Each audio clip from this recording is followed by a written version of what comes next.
Salam sejahtera untuk kita semuanya. Selamat berjumpa dengan kami dari Pasca Sarjana UIN Manajemen Pendidikan Islam. Kami adalah kelas D.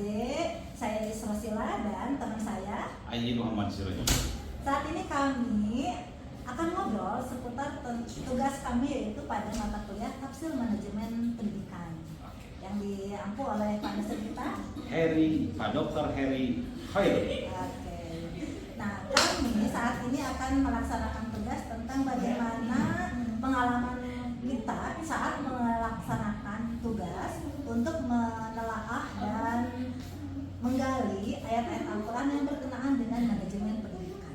Oke, Pak Ayi, bagaimana pengalaman Pak Ayi saat pertama kali menelaah ayat-ayat Al-Quran yang berkaitan dengan manajemen pendidikan Islam?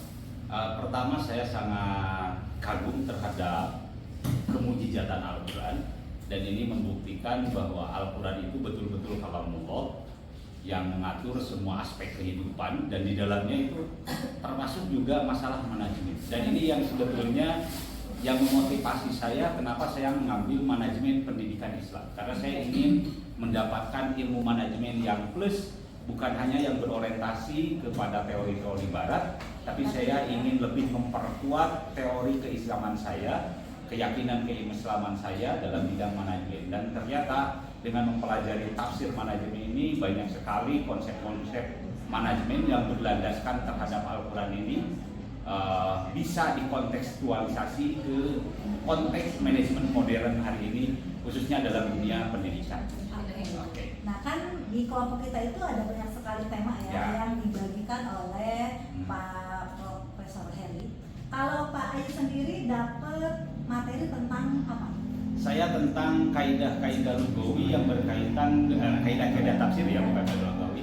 Kaidah-kaidah tafsir yang berkaitan dengan salah satu bagian dari manajemen, yaitu manajemen controlling atau manajemen evaluasi. Itu. Controlling, evaluasi, dan Ya, penilaian. Ya, penilaian itu. Ayat apa yang dipilih oleh Pak Ayi? Saya mengambil Quran surat Yasin ayat 65. Oke. Ya, itu Quran surat Yasin 65, dan ketika dimaknai secara atau dianalisa secara dalam kaidah lugawi, itu memiliki kedalaman makna berhubungan dengan manajemen evaluasi, di mana di sana ada lebih condongnya kepada evaluasi yang bersifat sumatif, gitu ya, lebih kepada sumatif gitu. Kalau dianalisa lebih dalam lagi. Oke, setelah mempelajari kemudian menyiapkan untuk bahan presentasi, apa yang sudah dipahami oleh Pak Ayi dari materi tafsir manajemen yang ditelaah tersebut?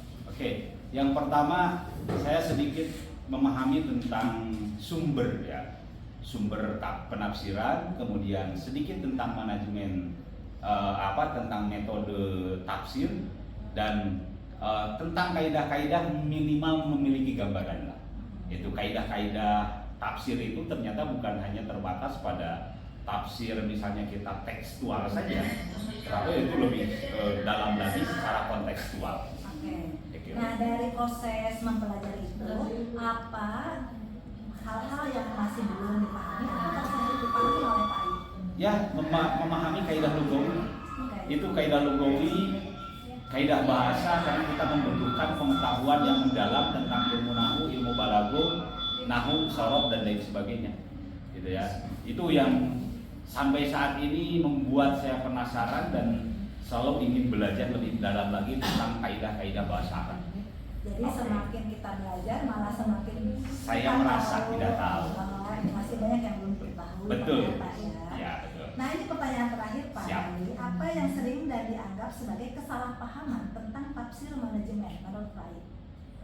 Yang pertama, kesalahpahaman pemahaman itu yang pertama, bahwa Al-Quran selalu dipahami secara teks, kemudian tidak hanya tekstual saja, sehingga seolah-olah Al-Quran itu hanya berlaku untuk satu masa saja. Ternyata hari ini juga kita paham, ketika dipahami secara maknanya lebih luas, itu akan lebih luas lagi. Kemudian ada juga kekurangpahaman tentang metodologi dan pemahaman tentang misalnya di asbabun nuzul. Ya gitu, karena asbabun nuzul ini sebetulnya salah satu pintu kita untuk memahami konteks di mana Al-Quran tersebut diturunkan dan baik dalam sosial maupun budaya, sehingga ketika ditarik dalam konteks hari ini itu akan dapat kita analisa kebenarannya. Gitu. Masya Allah, terima kasih Pak Adi terima untuk kasih. obrolan santai dan obrolan yang singkat kita pada sore hari ini. Ya. Mudah-mudahan dengan kita mempelajari ilmu-ilmu manajemen dan diperdalam dengan ilmu tafsir, kita jadi lebih banyak lagi belajar dari sumbernya ya. Betul. Dari sumber yang utama yaitu Al-Quran. Oke, terima kasih Pak Adi. Siap, Terima terima kasih kasih, juga semua penonton yang menyimak tayangan video ini. Semangat untuk kelas D dan selamat untuk seluruh manajemen pendidikan Islam di Bandung, juga seluruh manajer-manajer di sana dan calon manajer. Amin. Semoga sukses semua. Amin. Oke, Ya. terima kasih dari kami undur diri. Saya Iis dan Haji Muhammad Sirajuddin. kami dari kelas D Manajemen Pendidikan Islam Sunan UIN Sunan Gunung Bandung undur diri. Assalamualaikum warahmatullahi wabarakatuh.